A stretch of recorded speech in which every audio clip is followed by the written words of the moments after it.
In the early 1950s, the strawberry fields of California began to die. A disease was moving through the soil, root by root and field by field, and the growers had no way to stop it. Within a few seasons, it threatened to wipe out the entire California strawberry industry before it had truly begun.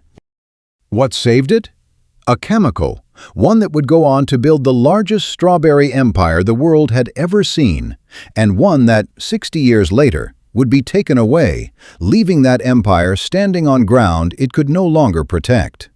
But to understand what was won and what was quietly traded away to win it, you have to go back much further than that. Back to two wild berries on opposite ends of the earth that were never supposed to meet. The strawberry sitting in your refrigerator right now is not a Native American plant, and it is not a European one either. It is a hybrid, and a surprisingly young one. Most of the food we eat was domesticated thousands of years ago, but the modern strawberry was assembled in the 1700s in a European garden from a chance cross between two wild species that had never grown together in nature.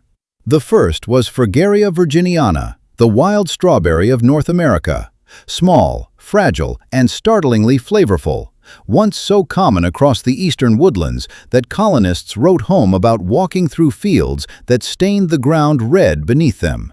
The second was Fragaria chiloensis, a wild strawberry from the Pacific coast of South America, far larger and firmer, but pale and mild. Someone in Europe planted the two near each other, and they crossed, and the result was something that had never existed before. A berry with the size of the Chilean parent and much of the flavor of the American one. The first strawberry big enough to sell and sweet enough to want. Every commercial strawberry grown anywhere on Earth today descends from that single accident. And half of its bloodline, the flavorful half, was American from the very start. For most of its early life in this country, the strawberry stayed a small and local thing. It came in for a few weeks in early summer, and then it was gone. Grown in hundreds of regional varieties, each one selected first and foremost for flavor, because flavor was what kept the neighbors buying. And then America set out to do something far more ambitious with it. That effort began at the University of California at Berkeley in 1927, when a plant pathologist named Harold Thomas joined the faculty. Thomas would later be called the father of the California strawberry industry. And in 1934, he partnered with a breeder named Earl Goldsmith to start remaking the strawberry on purpose. Not by luck, the way it had always been done, but by deliberate scientific selection, one generation at a time. The Second World War shut the program down, but even on its way out the door, in 1945, it released 5 new varieties at once, each named for a California mountain. The Shasta, the Lassen, the Sierra, the Tahoe, and the Donner. A promise of what was coming. In 1952, the university brought the program back and moved it to UC Davis, and from there, its reach became almost hard to believe. Over the following decades, the Davis breeders developed more than 60 patented varieties. They took a berry that had appeared for a few weeks in June and turned it into a crop available every month of the year. They pushed the yield of a single acre from about 6 tons in the 1950s to more than 30 tons today, 5 times the fruit from the same ground. Much of that work was driven by one man, Royce Bringhurst, known across the industry simply as Mr. Strawberry, who retired in 1989.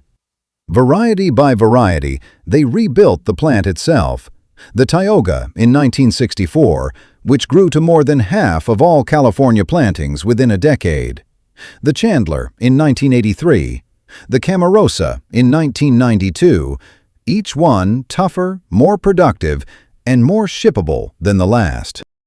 The industry that resulted is staggering in scale. California now grows roughly 90% of every strawberry eaten in the United States, almost all of it from 2 regions. The Watsonville and Salinas corridor on the Central Coast, and the Santa Maria Valley to the south. Florida grows about 8%, and everyone else combined is a rounding error. California's nurseries alone produce more than 1.5 billion strawberry plants every year, And varieties developed at UC Davis account for around 60% of the strawberries grown in the entire world. Not the country, the world. In 2024, American growers brought in a record 3.2 billion pounds of them. The crop earns more than $2 billion a year, making the strawberry the third most valuable fruit grown in the country. And Americans are eating more than ever, from under 3 pounds a person in the year 2000 to over 7 pounds by 2023. Companies like Driscoll's, headquartered right in Watsonville, built worldwide berry brands on the back of it all. By every measure those scientists set out to move, this is one of the great triumphs of American agriculture. But look closely at what they were selecting for, because it explains everything about the berry in your hand. They bred for yield, so an acre earned more. They bred for firmness, so the fruit could survive a truck across the country. They bred for shelf life, so it could sit in a warehouse, then a store, then your refrigerator, without falling apart. And they bred for that uniform, brilliant red, because a flawless-looking berry outsells a better-tasting one every single time. Notice what is not on that list. The one thing you actually care about when you put one in your mouth. Flavor was never a target. Not because anyone was against it, but because flavor does not survive 2,000 miles in a truck, and firmness does. The market pays for the berry that arrives looking perfect, not the one that arrives tasting perfect. So decade after decade, the strawberry grew bigger, redder, tougher, and more dependable, and a little quieter in flavor each time. Slowly enough that almost no one noticed a trade was being made at all. And there was a second thing holding the whole triumph up, the thing that takes us back to those dying fields of the 1950s. It wasn't only the breeding, it was a chemical. When soil disease nearly destroyed the young industry, the answer growers reached for was fumigation, injecting the ground before planting with a mix of two chemicals, methyl bromide and chloropicrin, that sterilized the soil and killed nearly everything living in it, disease and pest alike. Yields soared and stayed high, and from that moment on, the entire industry was designed around the assumption that the dirt would be poisoned clean before every planting. The varieties were bred for fumigated ground. The farms were laid out to fumigate, plant, harvest, and fumigate again, with barely any time for the soil to rest. A University of California farm advisor named Mark Bolda described the trap about as plainly as anyone could. The California strawberry industry, he wrote, so dependent on fumigants, had been bred for the wrong things and was not now poised to be particularly resilient once those fumigants were gone. Bred for the wrong things. The entire empire built on a chemical. And then the chemical was taken away. In 1991, methyl bromide was added to the Montreal Protocol, the international agreement phasing out substances that damage the ozone layer. And in 2016, it was banned for growing strawberries outright. 60 years of leaning on one compound, and the support was pulled out from under the whole operation. The old enemies came straight back. Soil diseases with names like Macrophomina root rot and Fusarium wilt began working through fields whose plants had never been bred to resist them, because they had never needed to. An industry that looked, from the outside, unstoppable, was suddenly standing on ground it could no longer sterilize. If you're finding this worth your time, take a second to subscribe. This channel works through the documented record of what happened to American food, one case at a time, and there is far more of it than anyone ever told you. Because the fumigant was only the first crack. In 2012, for the first time in its history, the United States became a net importer of fresh strawberries, buying more from abroad than it grew and sold, a line the country that produces 90% of its own strawberries had never crossed before. On the farm, the basic math began to turn upside down. By the mid-2020s, harvesting a single pound of strawberries cost around $2.50, while the price a grower actually received for that pound at the farm gate was about $1.43. It had begun to cost more to pick the fruit than growers were paid for it. As one California grower named Navarro put it, California produces the best berries in the world, but it is getting harder and harder to grow them here.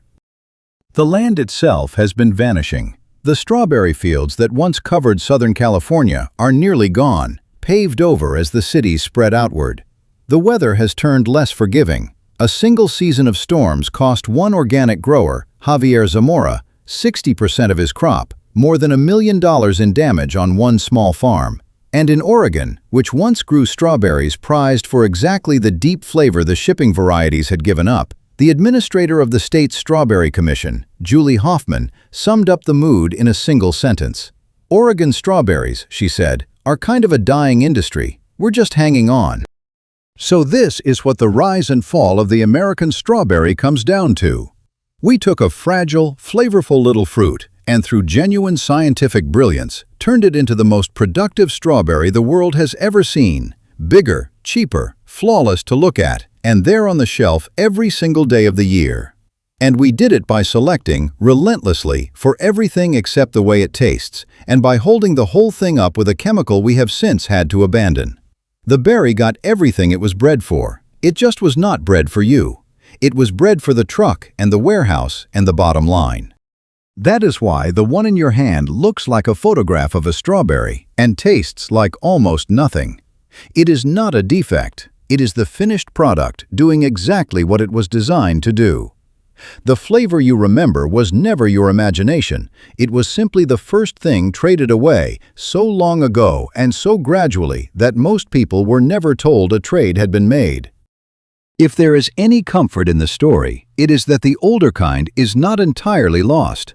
That flavor still lives in heirloom varieties, in farmers' market berries grown by people who pick them dead ripe and sell them the same afternoon, in a backyard plant that never has to survive a truck because all it has to do is travel from the garden to the kitchen. The strawberry your grandmother knew still exists. It is simply not the one the system is built to hand you, and it never will be again. Because everything that made it wonderful is exactly what made it the wrong berry to ship, store, and sell by the millions. So here is a question worth leaving you with. What is a fruit or a vegetable that you would swear tasted better when you were young? The strawberry, the tomato, sweet corn off a roadside stand, a peach from a tree you can still picture? Leave it in the comments. The best stories on this channel come straight from you, and half the time you are the one who hands me the next thing worth digging up. Thanks for watching. I'll see you on the next one.